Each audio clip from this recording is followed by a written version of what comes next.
Assalamualaikum warahmatullahi wabarakatuh. Halo, perkenalkan nama saya Rifan, NIM 2101414255, kelas 7F dari program studi pendidikan guru sekolah dasar. Video ini dibuat untuk memenuhi tugas dari mata kuliah perspektif global. Saya akan membahas mengenai peluang dan tantangan pendidikan dalam era digital, peran mahasiswa di dalamnya. Nah, adapun tentang pendidikan di era digital, yang pertama itu kesenjangan akses teknologi. Salah satu tantangan terbesar di era digital adalah kesenjangan akses terhadap teknologi. Tidak semua siswa memiliki akses yang sama ke perangkat teknologi seperti komputer, tablet, atau internet yang stabil. Kesenjangan digital ini seringkali disebabkan oleh perbedaan ekonomi dan geografi. Di daerah pedesaan atau negara berkembang, banyak siswa yang tidak memiliki akses ke infrastruktur teknologi yang memadai, sehingga mereka tertinggal dalam proses pembelajaran digital. Kesenjangan ini menimbulkan ketidakadilan dalam memperoleh pendidikan yang berkualitas. Siswa yang tidak memiliki akses ke teknologi yang memadai cenderung mengalami kesulitan dalam mengikuti pembelajaran online, mengakses bahan belajar, berpartisipasi dalam tugas-tugas interaktif. Oleh karena itu, kesenjangan akses ini menjadi tantangan utama yang harus diatasi agar pendidik di era digital dapat inklusif dan merata. Yang kedua itu ketergantungan pada teknologi. Ini meski teknologi telah mempermudah proses pembelajaran, ketergantungan yang berlebihan pada teknologi juga menimbulkan tantangan. Ketergantungan ini bisa menyebabkan siswa kehilangan kemampuan untuk berpikir kritis dan kreatif secara mandiri tanpa bantuan alat digital. Selain itu, siswa juga berisiko mengalami kelelahan digital akibat penggunaan perangkat elektronik yang terus-menerus, yang bisa berdampak pada kesehatan fisik dan mental mereka. Ketergantungan pada teknologi ini juga bisa menurunkan interaksi sosial dan emosional dalam proses pembelajaran mengajar.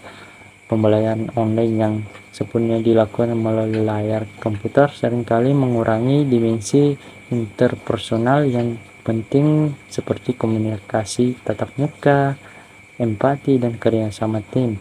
Interaksi langsung dengan teman kelas dan guru sangat penting untuk perkembangan sosial dan emosional siswa, dan tantangan ini harus diatasi dengan menemukan keseimbangan antara pembelajaran digital dan tatap muka.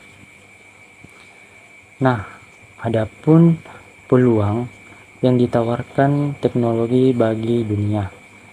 Yang pertama itu e-learning. Nah, e-learning ini adalah sistem pembelajaran yang memanfaatkan teknologi komputer dan internet sebagai media pembelajaran. Siswa dapat mengakses materi pembelajaran baik itu berupa video, gambar, ataupun suara di mana saja tanpa harus bertatap muka dengan pengajar. Seperti materi yang dapat diunduh siswa, ujian online, ataupun sistem penilaian siswa dalam bentuk web. Sistem pembelajaran e-learning umumnya tidak menggantikan model pembelajaran konvensional di kelas, tapi hanya sebagai pendukung kegiatan belajar mengajar siswa dan memberikan kemudahan pengajar dalam menyampaikan informasi kepada siswanya.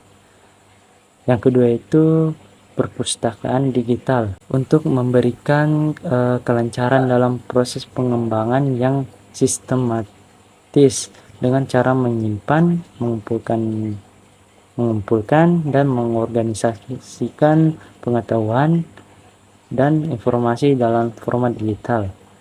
Nah, siswa dapat juga mengakses buku-buku dalam bentuk digital dan mempelajarinya tanpa harus datang ke perpustakaan langsung atau harus membeli buku dalam bentuk fisik. Tentu ini menguntungkan karena siswa dapat belajar dimanapun dan kapanpun. Pandangan pribadi saya tentang bagaimana mahasiswa dapat memanfaatkan teknologi untuk meningkatkan pembelajaran. Dengan teknologi ini, mahasiswa dapat mempersonalisasi pengalaman belajar mereka dengan memilih modul dan topik yang sesuai dengan minat. Selain itu, teknologi menghubungkan mahasiswa secara global, mendorong mereka untuk berkolaborasi dan mengembangkan keterampilan yang dibutuhkan di era digital, seperti berpikir kritis dan kreatif. Melalui platform online, mahasiswa dapat mengakses materi pembelajaran kapan saja dan di mana saja, sehingga mereka dapat mengatur ritme belajar sesuai dengan gaya belajar mereka masing-masing. Baiklah, itulah tadi pembahasan mengenai peluang dan tantangan pendidikan dalam era digital. Sekian video saya akhiri dengan ucapan wabillahi taufiq walhidayah. Wassalamualaikum warahmatullahi wabarakatuh.